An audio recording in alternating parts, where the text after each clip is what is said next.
마태복음 6장. 너희를 위하여 보물을 땅에 쌓아두지 말라. 거기는 좀과 동록이 해하며 도둑이 구멍을 뚫고 도둑질하느니라. 오직 너희를 위하여 보물을 하늘에 쌓아두라. 거기는 좀이나 동록이 해하지 못하며 도둑이 구멍을 뚫지도 못하고 도둑질도 못하느니라. 네 보물 있는 그곳에는 네 마음도 있느니라.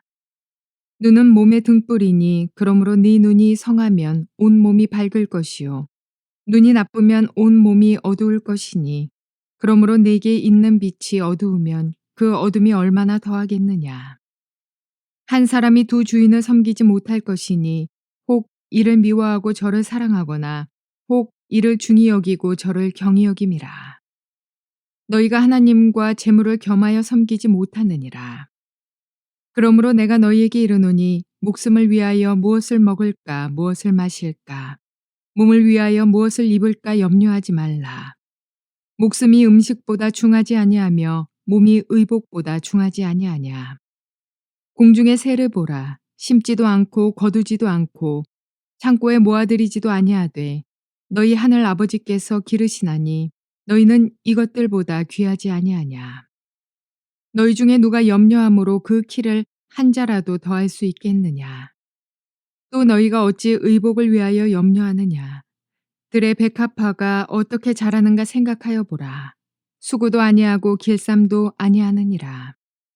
그러나 내가 너희에게 말하노니 솔로몬의 모든 영광으로도 입은 것이 이 꽃 하나만 갖지 못하였느니라. 오늘 있다가 내일 아궁이에 던져지는 들풀도 하나님이 이렇게 입히시거든 하물며 너희일까 보냐. 믿음이 작은 자들아. 그러므로 염려하여 이르기를 무엇을 먹을까 무엇을 마실까 무엇을 입을까 하지 말라. 이는 다 이방인들이 구하는 것이라. 너희 하늘 아버지께서 이 모든 것이 너희에게 있어야 할 줄을 아시느니라. 그런즉 너희는 먼저 그의 나라와 그의 의를 구하라. 그리하면 이 모든 것을 너희에게 더하시리라.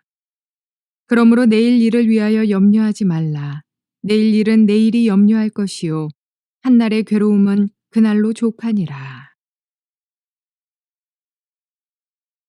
자, 오늘은 마태복음 6장 19절부터 34절까지의 말씀을 통해서 주님의 음성을 들을 수 있기를 바랍니다.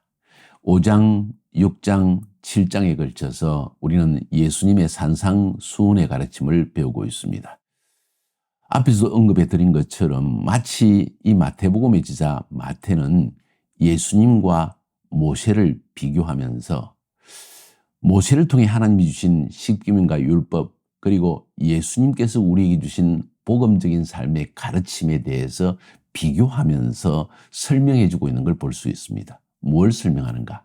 진짜 복된 삶이 뭔가? 진짜 하나님 안에서 행복한 삶은 무엇인가? 그것은 하나님의 법을 실행하며 순종하며 살아가는 삶이 진짜 축복된 삶이라는 것입니다.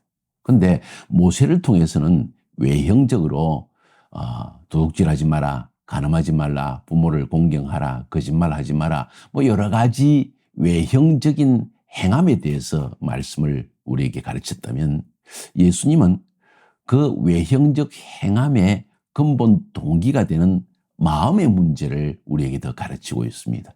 그래서 심령이 가난한 자는 복이 있다. 자기 죄 때문에 애통하는 자가 복이 있다. 화평케 하는 자가 복이 있다 하면서 마음의 문제를 우리의 외형적인 드러난 행위라는 것은 결국 우리의 마음에서 나오는 것이기 때문입니다. 그래서 어찌 보면 예수님의 복음적 가르침은 모세를 통해서 하나님이 주신 율법의 근본 정신을 우리에게 보여주는 것이라고 볼 수가 있습니다. 구약시대에는 모세의 십계명과 율법을 지키면서 그로 말미암아 지키고 순종하면 하나님께서 복을 주시고 그렇지 않으면 우리의 삶에 저주가 임하게 된다고 가르쳐 주었습니다. 신약시대에는 예수 그리스도 안에서 우리가 성령으로 거듭날 때 성령님께서 왜 이런 십계명과 율법의 말씀을 우리에게 주셨는지를 깊이 깨닫게 하심으로 근본적으로 우리의 삶의 마음의 변화가 일어나야 한다는 것을 예수님은 우리에게 가르치고 있습니다. 그래서 앞부분에서 5장도 4번에 걸쳐서 진짜 축복된 삶이 뭔가를 이제 말씀을 드렸고, 이제 6장, 7장에 거쳐서 축복된 성도의 삶 혹은 참된 성도의 삶은 어떤 것인가 하는 것을 구체적인 예를 들어서 가르치고 있는 걸 볼 수가 있습니다. 지난 시간에 구제에 대해서, 기도에 대해서, 금식에 대해서 우리는 잘못하면 구약시대와 같이 외형적인 행위를 통해서 사람에게 보이려고 하는 이런 잘못된 동기 때문에 오히려 하늘의 상급을 잃어버릴 수 있다는 것을 알았습니다. 진짜 축복된 삶은 남에게 보이기 위한 것이 아니라 자연스럽게 하나님 앞에서 바른 삶을 살아가는 것이라는 것을 우리는 배울 수 있었습니다. 오늘은 두 가지의 가르침을 또 실제적으로 예수님은 던져주고 있습니다. 물질 생활에 대한 문제와 염려에 대한 문제입니다. 이 두 가지는 구분된 것이 아니라 연결된 것이라는 것을 오늘 본문을 읽어보면 알 수 있을 것입니다. 어찌 보면 한 가지 주제를 다루고 있습니다. 우리 일상을 살아가면서 돈에 대한 염려가 없는 사람이 있을까요? 부자라고 해서 물질에 대한 염려가 없을까요? 아니요. 모든 사람에게 그런 염려가 있다는 것입니다. 그래서 먼저 예수님께서는 물질 생활에 대해서, 부에 대해서 먼저 다루시고 그 부의 근본적인 물질 생활에 대한 우리의 마음의 상태의 근본적인 뿌리가 되는 염려에 대한 문제를 우리에게 다뤄주고 있습니다.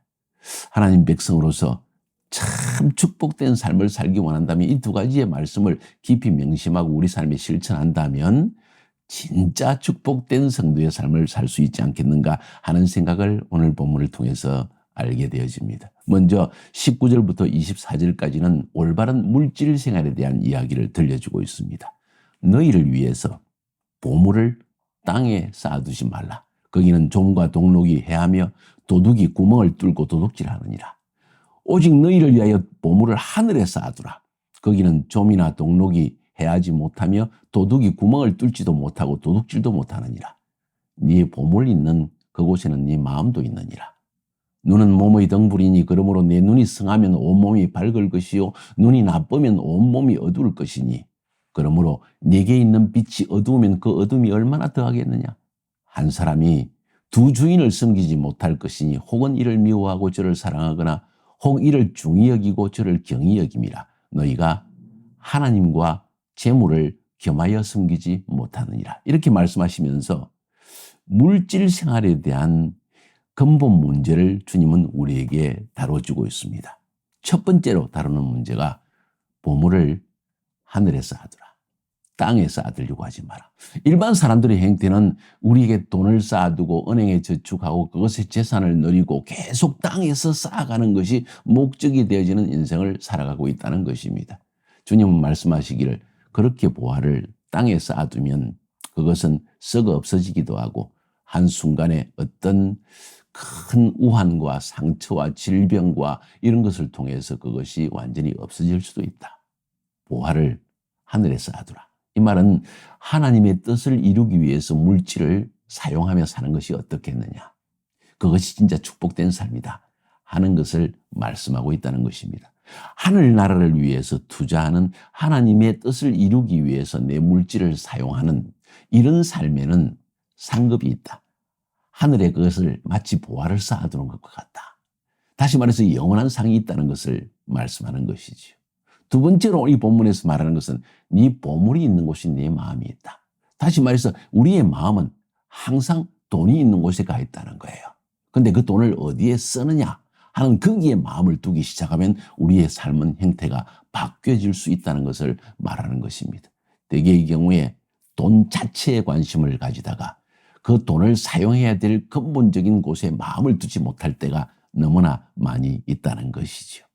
세 번째로 오늘 말하는 것은 경고입니다. 네 눈이 성하면 온몸이 밝을 것인데 네 눈이 어두우면 온몸이 어둡지 않겠느냐. 이 말은 우리의 마음의 눈이 밝아야 한다. 이 말은 내 마음의 눈이 하나님을 향한 마음으로 바로 서 있지 못하면 내 온몸이 어두워진다. 수많은 재물을 쌓아놔도 그것이 내 몸에 유익되지 못한다는 것을 말하는 것이죠. 그래서 주님이 여기서 말씀하시는 것은 재물, 물질 생활에 있어서 너의 마음을 어떻게 쓰느냐 하는 것은 굉장히 중요하다. 다른 무엇보다도 네 마음의 관심이 지금 어디에 있는지를 정말 자세히 살펴봐라. 진짜 말로는 주님을 섬긴다고 하면서 결국 내 물질이 부하여지고 또 미래의 이 물질 때문에 내 삶이 보장되어진다는 생각을 가지고 사실은 이 물질을 중심으로 살아가고 있는 것은 아니냐? 네 눈이 지금 어디 있느냐 하는 것을 지금 주님이 다루고 있다는 거예요. 마지막으로는 하나님과 재물을 겸하여 섬기지 못한다. 네 마음이 나누어져서는 안 된다. 하나님을 섬기려는 마음을 가지면 재물은 따라오지만은 사실은 겉으로는 하나님을 섬기는 것 같지만은 재물의 마음이 딱 가 있으면 사실은 어떤 갈림길이 결정의 순간이 올 때 하나님보다 재물을 선택하는 것이 인간이라는 것입니다. 결코 두 주인을 섬길 수 없다. 깊은 네 마음의 동기를 살펴보아라. 이런 말씀을 지금 주님은 우리에게 들려주고 있습니다. 네 가지입니다. 보물을 하늘에 쌓아두어야 한다. 네 보물이 있는 곳이 네 마음인데 네 마음이 지금 어디 있느냐? 하나님의 뜻에 있느냐? 재물 쌓는 것이 있느냐? 눈이 성하면 온몸이 밝다. 네 마음을 지금 살펴보아라. 하나님과 재물을 겸하여 섬기지 못하는데 지금 너는 하나님께 더욱더 마음이 가 있느냐? 재물에 마음이 가 있느냐? 결국 이 말씀으로 축약할 수 있는 것입니다. 물질 생활. 이것 전부 성도의 삶에 대한 이야기이기 때문에 주님은 산상수훈을 실제적인 예를 들어서 물질 생활이라는 예를 들어서 우리에게 지금 중요한 가르침을 던져주고 있는 것입니다. 그러면서 그 다음 25절부터 34절까지의 말씀에서는 물질에 대해서 그렇게 집착하는 이유가 뭔지에 대해서 이야기하고 있습니다. 염려 때문입니다. 불안한 겁니다.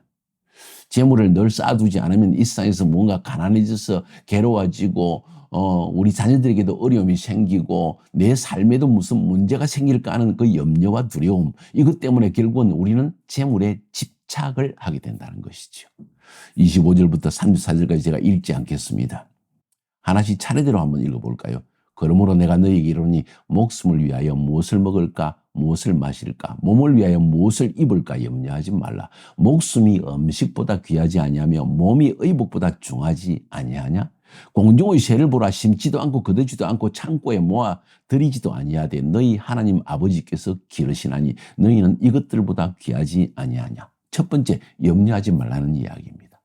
그러면서 너는 이 세상의 모든 것보다 귀한 존재다. 네 목숨이 하나님이 세상을 창조하신 모든 피조 세계보다 더 귀하게 생각하는 것이 네 목숨이다. 다시 말해서 하나님이 너를 아끼시는데 네가 네 몸을 아낄 수 있다고 생각하느냐? 아니, 하나님이 너를 염려해 주신다. 근심하지 말라 하는 이야기죠. 그러면서 누가 너희 중에 염려함으로 그 키를 한 자라도 더 할 수 있겠느냐? 또 너희가 어찌 의목을 위하여 염려하느냐? 들어 이 백합화가 어떻게 자라는가 생각하며 보라. 수고도 아니하고 길쌈도 아니하느니라. 그러나 내가 너희에게 말하니 솔로몬의 모든 영광으로도 입은 것이 이 꽃 하나만 갖지 못하였느니라. 오늘 있다가 내일 아궁이에 던지는 덜풀도 하나님이 이렇게 입히시거든 하물며 너희일까 보냐. 믿음이 작은 자들아. 그러므로 염려하여 이르기를 무엇을 먹을까 무엇을 마실까 무엇을 입을까 하지 말라. 이는 다 이방인들이 구하는 것이라. 너희 하나님 아버지께서 이 모든 것이 너희에게 있어야 할 줄을 아시느니라. 뭔 이야기입니까? 하나님에 대한 믿음을 가지라는 것입니다. 천지만물을 창조하셨고 인간을 하나님의 형상대로 지으셨고 인간이 죄를 지어서 하나님을 떠났을 때 그의 독생자 예수를 보내셔서 그 안에서 구원을 주셨고 죄사함을 주신 하나님께서 너희에게 먹을 것을 주시고 입을 것을 주시고 너희의 삶을 인도해 주시고 너희가 살 집을 주시고 그렇게 보여주지 않겠느냐? 하나님에 대한 믿음을 가지라. 사실 근본적으로 우리의 삶에 일어날 모든 문제는 염려 때문인데 오늘 이 예수님께서 하시는 말씀은 염려하지 말라. 오히려 하나님에 대한 믿음을 키워라. 왜 믿음이 생기지 않습니까? 왜 염려하는 마음이 다 커집니까? 하나님을 의지하지 않기 때문입니다. 대개 그런 사람들의 경우에 보면 기도하지 않고요. 하나님께 온전히 매어 달리는 어떤 신앙의 모습이 드러나지 않습니다. 자꾸 재물을 쌓고 염려 때문에 또 이것저것 하면서 머리로 골을 싸매고 결국은 새벽 기도도 빠지고요. 왜? 염려 때문에 그 시간이 아까운 거예요. 너무 피곤해서 잠을 못 자는 것입니다. 아이들에 대한 염려, 아침에 어떻게 아이들을 학교를 보내지, 뭐 여러 가지 염려 때문에 이것저것 할 일이 너무 많아가지고 너무 이것저것 할 일이 많아가지고 가장 중요한 하나님 안에서의 믿음을 잘 보존하고 믿음을 잘 관리하는 일을 게을리한다는 것이죠. 결국 믿음은 사라지고 염려는 커지는 것입니다. 믿음은 사라지고 염려는 커진다는 이야기예요. 그래서 이 믿음이 없는 자들아 하는 이야기합니다. 그러면 어떻게 해야 될까요? 물질 생활에 있어 염려 없이 하나님의 도우심을 얻어서 하나님의 보호하심을 받아서 믿음 안에서 축복된 삶을 살기 위해서 우리에게 필요한 게 뭘까요? 먼저 그의 나라와 그의 의를 구하라. 그래야하면 이 모든 것은 덤으로 주신다. 먼저 하나님의 나라와 의를 구하라. 하나님의 뜻이 무엇이지? 지금 내가 해야 될 가장 중요한 것이 무엇이지? 먼저 그것을 생각해 보라는 것이지요. 하나님의 뜻은 무엇입니까? 우리가 믿음 안에서 행하는 것입니다. 그 믿음을 키우기 위해서 새벽기도 나오고 믿음을 키우기 위해서 말씀을 읽고 믿음을 키우기 위해서 섬기고 그렇습니다. 그것을 먼저 행하면 하나님께서 말씀하시기를 이 모든 것은 덤으로 주겠다. 다시 말해서 우리는 덤으로 주는 것을 염려해가지고 쫓아다니는 자들이 아니라 먼저 하나님의 나라와 의를 구할 때 그 이외의 것은 덤으로 우리에게 찾아오는 것이다. 내가 하나님을 따라가면 이 모든 재물은 나를 따라온다. 내가 재물을 따라가면 하나님을 떠나게 되어지고 결국은 우리는 하나님도 재물도 다 잃어버리게 된다 하는 사실을 우리에게 말씀해 주고 있습니다. 매우 중요한 이야기입니다. 하나님은 우리를 염려해 주십니다. 내가 염려하는 것보다 더 하나님은 자세하게 구체적으로 능력으로 지혜로서 우리를 위해 염려하시며 우리를 인도해 주십니다. 그러므로 오늘 마지막 이야기는 내일 일을 염려하지 말라 하고 말씀하십니다. 그 말은 아무 일도 하지 마라. 그냥 가만히 앉아있어도 하나님이 다 책임이다. 이런 이야기가 아닙니다. 오늘 주님이 당신에게 주신 일에 최선을 다할 때 내일 일은 염려하지 말라는 이야기입니다. 오늘 일에 최선을 다하고 내일은 염려하지 말라. 왜? 하나님은 하루하루 우리에게 필요한 것을 주시고 하루하루 계시를 주시고 하루하루 일용할 양식을 주십니다. 광야에서 이스라엘 백성을 보십시오. 그날 먹을 이 만나만 모아야 되는데 다음 날 거, 일주일 거 미리 모은 사람들은 그 만나가 썩어버렸다고 성경은 이야기하고 있습니다. 뭔 이야기입니까? 오늘 하나님이 내게 주신 그 일에 충성을 다하여 만족하며 살아가면 하나님은 내일 일은 내일 염려해 주신다. 내일 만나가 내릴지 안 내릴지 어떻게 합니까? 믿음의 문제가 아니겠습니까? 그런 이야기입니다. 저의 인생에서도 참 이런 물질적인 염려를 벗어난 삶에 대한 훈련을 하나님이 저에게 주셨습니다. 저희 독일 생활에 대한 이야기 여러분은 많이 들으셨죠. 저희 아내와 함께 독일에 들어갔을 때 1985년도였습니다. 6년도였습니다. 6년도에 들어가서 약 6년간의 세월을 독일 유학 생활을 보냈는데 정말 물질적으로 어려움을 많이 겪었습니다. 가져간 돈은 한 6개월, 1년 만에 다 떨어져 버리고요. 또 학생 신분이었기 때문에 법적으로 우리는 일을 할 수가 없고 여름 방학 기간 동안에만 8주 동안 일할 수 있는데 대개 6주밖에는 공장에서 일자리를 주지 않습니다. 그러면 6주 내지 8주를 일하고 1년을 살아야 되는 것입니다. 얼마나 힘든 삶이었는지 모릅니다. 그런데 하나님은 기적의 하나님이십니다. 먹이시고 입히신다는 것을 저에게 보여주셨어요. 어떻게 해요? 우리가 독일에 가자마자 그 다음 해에 첫 딸을 낳았습니다. 우리 지혜를 낳았는데 독일에 새로운 법이 생겨났습니다. 무슨 법인지 아십니까? 신생아가 태어나면 양육비를 탄생 보조금을 준다는 거죠. 그렇게 해서 한 달에 600마르크씩 큰 돈이었습니다. 저희들에게는. 그것을 10개월인가요? 몇 개월 동안 주는 것입니다. 거기다가 어린아이가 18세까지 자라나기까지 매달 킨더겔터라고 해서 아이들 보조금으로 또 정부에서 돈이 나옵니다. 거기다가 아이가 태어났기 때문에 이제 세 사람이 사니까 아파트를 정부에서 운영하는 사회보장제도에서 하는 그런 아파트가 좋은 아파트가 있는데 그걸 임대를 하면 애가 있기 때문에 또 정부에서도 보조금이 나옵니다. 이렇게 해서 하나님이 먹게 하시더라고요. 얼마 지나고 나서 그 다음에 또 돈이 떨어져 나갈 때 둘째 아이 하경이가 태어났습니다. 그때는 한 달에 800마르크씩 18개월 동안 이 보조금을 주더라고요. 거기다가 두 번째 아이는 또 킨더겔터, 아이들 양육비가 18세까지 더 많이 주는 거예요. 거기다가 애가 2명이기 때문에 아파트는 더 보조금이 나오는 겁니다.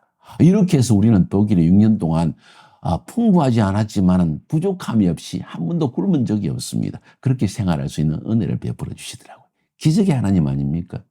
어찌 보면 독일에서 당연히 있어야 될 새로운 신생아 보호법 혹은 인구 증가를 위해서 독일 정부가 구상한 것이 왜 외국인에게 줍니까? 근데 우리에게 주는 거예요. 놀라운 사실은 1990년도 우리가 이제 선교사의 사명을 받고 우리가 카자흐스탄으로 가게 됐을 때 그 해부터 외국인에게는 이 보조금이 주어지지 않게 바뀌었다는 것입니다. 이거 기가 막힌 사실 아닙니까? 이거 하나님의 은혜가 아니면 어떻게 해석할 수 있습니까? 저는 평생 이것을 잊을 수가 없고 제 죽을 때까지 이 간증을 할 수밖에 없습니다. 왜? 가장 어려울 때 내일 일을 염려하지 말고 한 걸음 한 걸음 믿음으로 주님의 인도하심을 따라 나아가면 주님께서 그때그때 한 나라의 법을 새롭게 제정해서까지라도 하나님은 우리를 도와주신다는 엄청난 축복의 말씀입니다.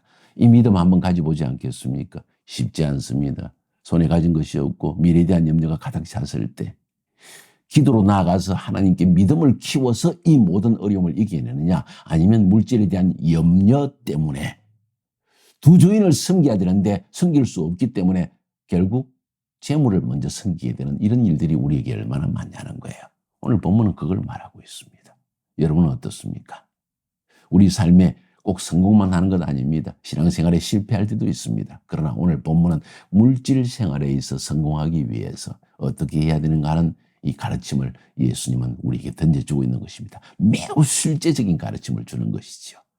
꼭 승리하시고 이 말씀을 적용하여 하나님의 기적적인 채우심과 인도하심과 덤으로 주시는 것을 맛보며 살아가는 승리하는 여러분의 얘기를 주의 이름으로 축복합니다.